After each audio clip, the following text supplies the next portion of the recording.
G'day, this is Captainoob, and this is a minigun, not to be confused with a minigun. Specifically, this is a Capital Wasteland minigun. It is a faithful recreation of what the miniguns used to look like back in Fallout 3 and would later be in Fallout New Vegas as well. There's also a couple of unique variants, we'll get to those in a second, but taking a look at this design, obviously it looks cool, but in functionality, well, it's a little bit confusing because when you reload this, and has custom animations for reloading as well, you see this box here, you pull it out and weapon new one in, and then the thing will be ready to fire again. But if you actually take a look around this box and what it contains, it's actually not connected to the rest of the weapon at all. There's nothing feeding it into this. The motors are there for spinning the barrel, but not for feeding the thing, so I guess there's some magical institute technology for teleportation going on here, because that's the only way I can explain it. In comparison, the Fallout 4 minigun, whilst looking superior, has this whole sort of belt system on the front of this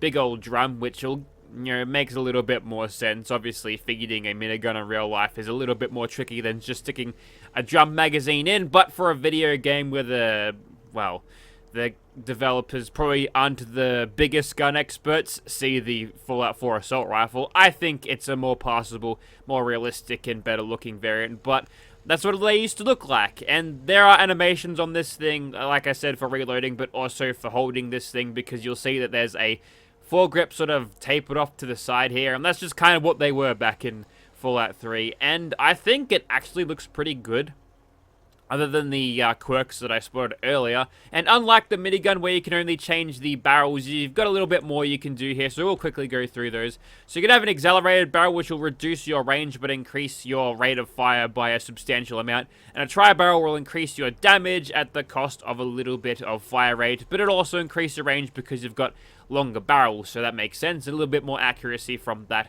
as well. So if you want to go full damage per shot, then that's good. One thing that I should mention is that this is a lot stronger than the standard minigun, which is great because you'll find that the minigun is a particularly poor performing weapon, because obviously you get it at level 2 when you go to Preston, and they got to balance it out so this thing doesn't dominate your game. But they could have done other things to get around that, like giving it like a unique rusty receiver or something to make it do less damage, and you can tune it up later when you get to a camp, or sorry, not a camp, a workshop, a settlement, as they were. And they just chose to make the minigun incredibly weak, which sucks because with my current difficulty at very hard, I've got a 50% damage reduction, so that 24 is actually a 12, and then we start factoring in the armor from the enemies, so it's not going to do a lot of damage. This one seemingly does double, which is great, and for the barrels, we'll leave this as standard, but we'll make sure to grab different barrels on this thing as we go along. So right now, we've got the sights, we can chuck on a gunner sight. That'll increase our accuracy a little bit. That's slightly helpful for getting VATS a little bit more accurate, and whether that's actually usable, I'm not super sure, but we'll have to see how we go with that. And the shredder, they've just jacked the miniguns one from the vanilla game and whacked it on here. It's kind of hovering there. Maybe this is like a placeholder for now, but if you suspend your disbelief, I think you'll find that it's fine. Right now, I've got a standard subframe. You can have a dampened one, which adds these super heavy rubber thingamabobs around it, and it turns it to a 35-pound weapon, but you'll reduce your spread and recoil, and that's pretty good for just keeping the thing on target and dealing a lot of damage, because any missed shots you get will considerably hurt your DPS. Not as much as other weapons, but keeping it on target, good idea. Now you can actually chuck on a high-speed motor along with this as well, which will increase the spread, but also increase the fire rate. Now if you were to pair that with an accelerated barrel, as you can tell, 409, you're going to be smashing through those 5mm rounds, but your rate of fire and also DPS would be super high. Worth mentioning that this thing does have the same ammo capacity as you'd find in the Fallout 3 and also New Vegas versions at 240, whereas the standard minigun is still at 500 like it is normally, so there you go. And you can paint it in a few different colors. I like the railroad paint because it makes it black. Nice. Also, you'll note that you got a backpack on this like you would back in Fallout New Vegas and Fallout 3, and it'll actually change color depending on which variant of paint you use. So how cool is that? Good attention to detail, and you can also chuck on legendary effects. And if you chuck on explosives, since there's some double dipping malarkey with Demo Expert and also Heavy Gunner, you get that up to 134 damage, and that's not even counting the extra 15 that you get per projectile. So that's a completely broken minigun. Pair that with the Super Rate of Fire Receiver, motor, and the barrel, and you can have a death machine, the likes of which you'll never ever see in the vanilla game. Possibly overpowered, but I might try it. See how we go. Okay, before we start shooting stuff, gonna go around a tour on the Wasteland just so I can show you where the unique variants of this weapon is. So, Courtney Taylor is Raine. That's not suiting. I'm usually used to seeing Raine with the Raider voice. But on Arturo here in Commonwealth Weaponry or whatever he calls his shop, you'll find Eugene, which has it's got the Riley's Rangers paint. Obviously, it's a reference to the unique weapon you can get after passing that quest in Fallout 3, and it'll do 66 damage, so we'll pick that up at 2600. It's a bargain. I got the cash, don't worry. Okay, so the second person is actually Cricket, but she died on the save file, so I've resurrected her with console commands. And when you talk to her, you buy it, you'll find in her inventory a CZ57 Avenger. This is one of the uniques from Fallout New Vegas. It's got a big old rate of fire, but instead of the drawback here is it's got a small magazine size at only 120, which I don't know if that's reflected by the size of this magazine, but yeah, it's a fast shooting thing, less damage than Eugene and a smaller mag size, so will it be as effective? Possibly not, but it comes as standard with an accelerated barrel, so I guess we'll do that then. We'll keep going. Okay, so on the workbench briefly with these things, I'm going to add the gunner sights to all of these, and I'm also going to chuck on a damp subframe for the Avenger just to tighten up that spread a little bit, and we'll leave the rest as is. And for Eugene, since this thing already gives me such a high amount of damage, I'm going to boost that even further with the tri-barrel, and I'll also chuck on the gunner sight along with that as well, and could go for a high-speed motor here to increase the rate of fire, offset the penalty a little bit with the tri-barrel, so I suppose we'll do that, but whether that's staying true to how the weapon is supposed to be, I'm not sure, but that's just how I'm going to use it. But honestly, if I'm going to use a minigun and be reminded of Fallout 3, well, I better grab a Fallout 3 set of power armor. So, what to wear? We could borrow Vicky's. That looks like basic T45 power armor back in New Vegas. Well, I guess in New Vegas as well as Fallout 3. Then we've got T51, which was great. But I'm thinking we're just going to go for a basic look here. I'm sure she won't mind.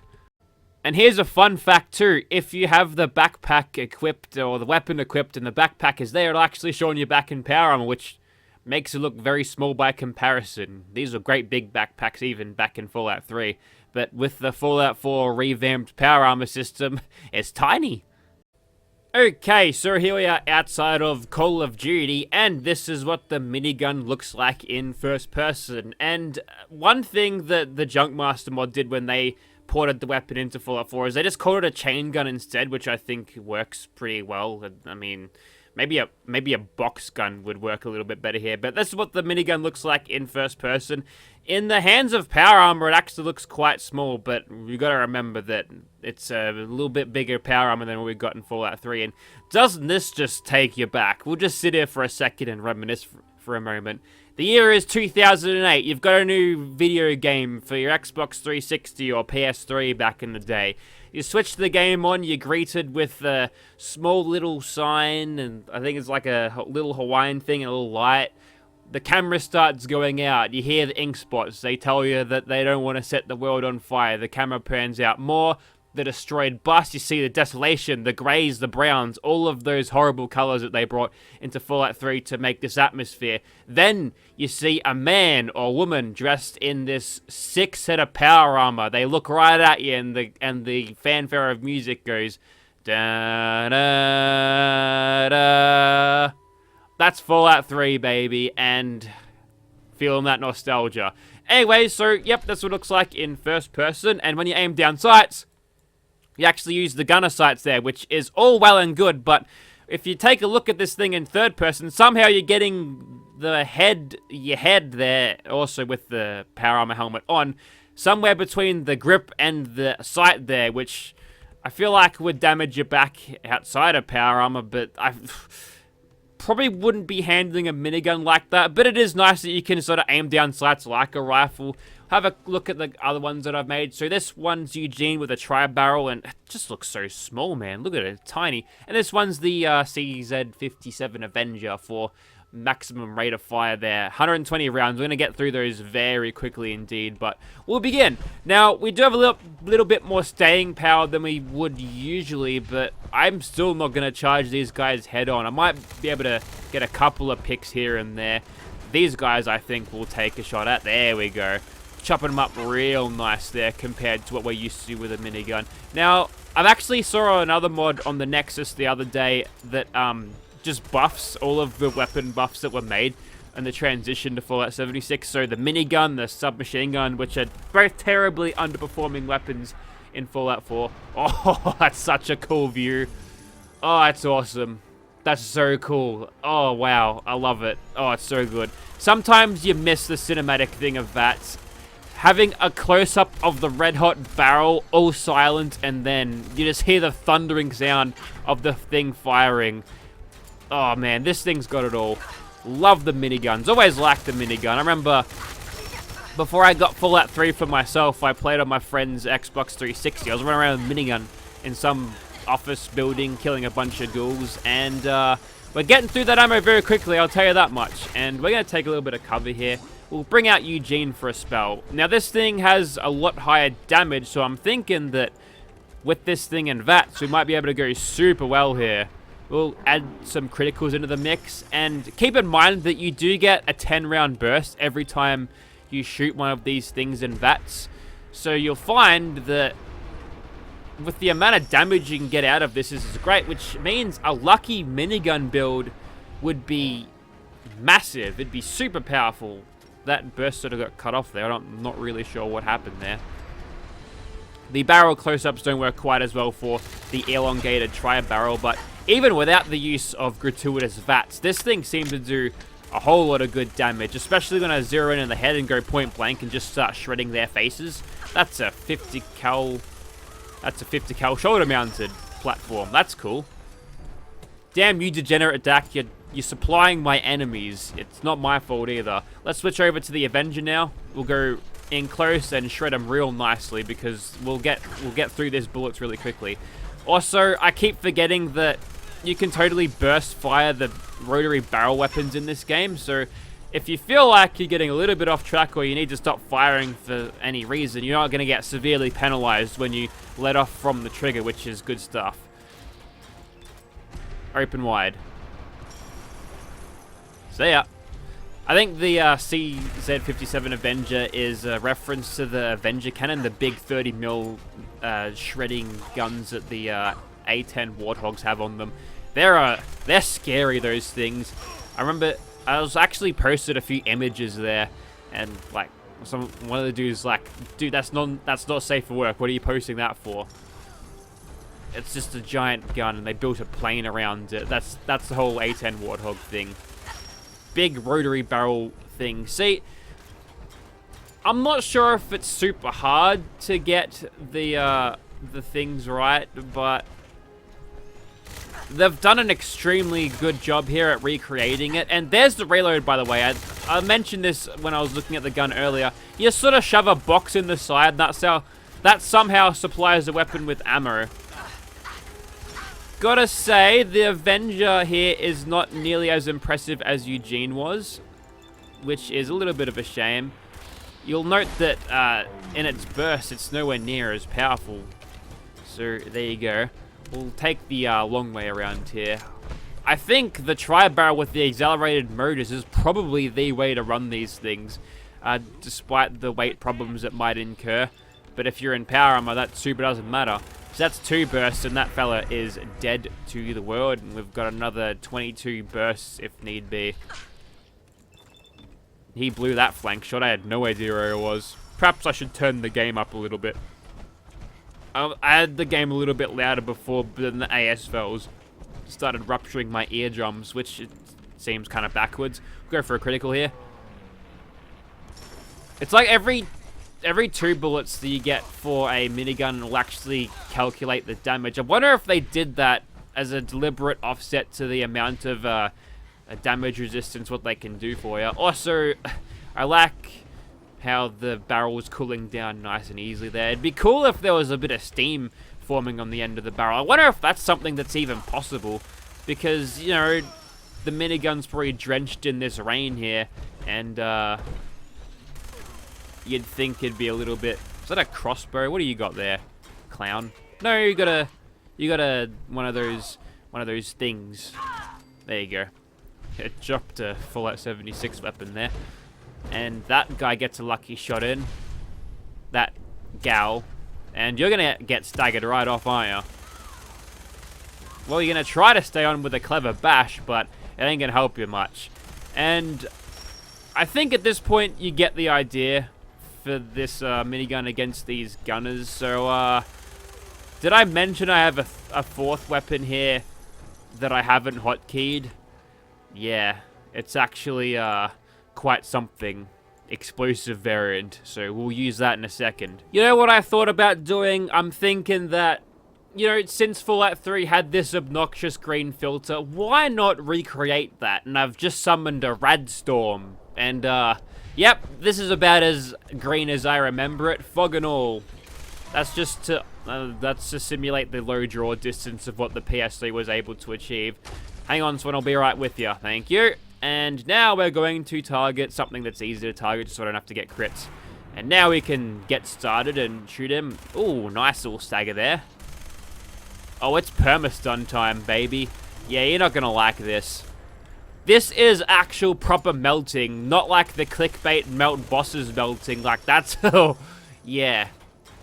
That's done him in real good. Can I move him? No. We don't have enough force with the explosive projectiles as they were, but that's okay. And we got a Hitman's auto plasma pistol. I don't think we need it, to be honest. And, whoops. I jumped out of the power armor.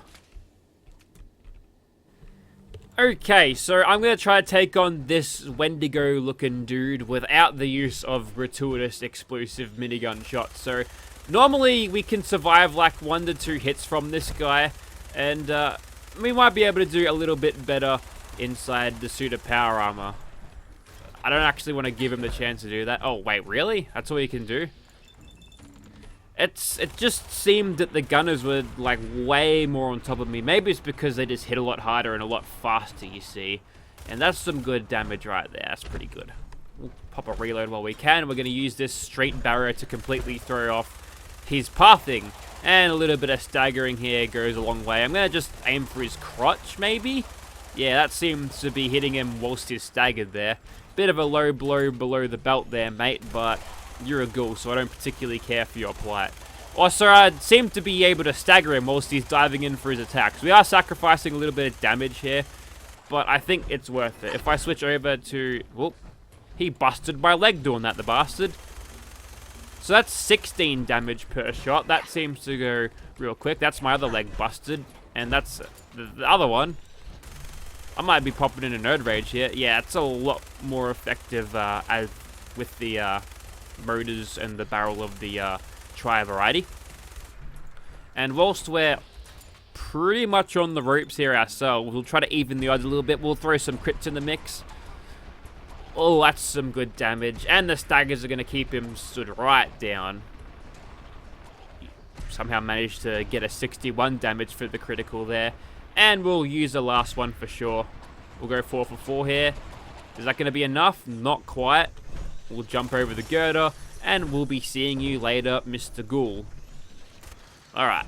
And a couple more in the head just to make sure. Roll something. I forget the number it is, but it's a Republic Commando reference. So, like the video if you've played Republic Commando. Best game ever. Okay, just to experiment with how incredibly overpowered and game-breaking the explosive variant of this is, I'm going to use it for this, and we're going to be sniping dudes from super far distances, including the raiders, which, you know what, I'm going to skip those because I want to get straight onto the mutants here, because these guys, they sort of sit around where I can bounce the explosions off. So with that in mind, that's pretty good. I'm going to go and aim in third person here. That's definitely a lot easier. And here's a thing you can do. You can burst fire to keep the spread down. So if the spread's getting a little bit away from you, you just let off the barrel for maybe half a second. Your spread sort of resets right away. It seems to. That's pretty good. We shredded that super mutant right there. And is that a dog behind me? It's unfortunate for you that we aren't playing Fallout 76 because you're a lot stronger in that game, mate.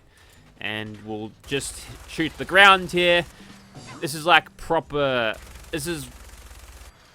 Yeah, I mean, it's like an explosive minigun, but even stronger. It's hard for the enemies to comprehend exactly the power I wield. Probably enough to take on the Mass Effect Reapers. Just, might get stomped on or squashed by the giant walking dudes. Remember that one on Rannoch where you gotta face him down with the orbital strike thing? Okay, we might be a little bit outgunned still, but yeah, we'll give it a crack. What's the worst thing that could happen? I think one of the best weapons from Mass Effect 3 was that... It's like a machine gun. It's got a big blast shield on it. If you have Garrus and Ashley, you can spec them to get assault rifle damage, and I guess that's a big LMG or machine gun thing counts as an assault rifle, and they just wipe things for you. They just wipe the whole...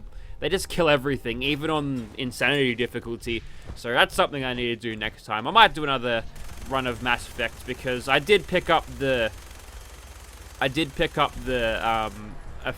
trilogy when they got remastered, and I thought it was a fantastic game franchise. Real sad that I missed it, but I'm also glad that they remastered it so I could rediscover it. And there you go. There's a super mutant. See, I didn't make any... Stop that. Man, this power armor's busted. We'll get Kylie on to repairing this. She's our power armor mechanic, and we've got nonsense happening over there. We're just gonna shoot at him. I think we took out a car there. What am I shooting at this point? Who knows? But they're gonna give me XP. Look, I think you get the idea. This here was a minigun. Several miniguns, old classic Capital Wasteland miniguns, and I would highly recommend this mod. It's a great, even if you want to use it as a total replacer, I think it'll offer you a good end game solution to a heavy gun build where the Gatling laser and the standard minigun just doesn't cut it, and you can actually do pretty well with these things, and you'll find that you're getting your hands on a lot of 5mm. You can easily feed these things through the game anyway. I thought the helmet was a different color there. It looked rusty for a second.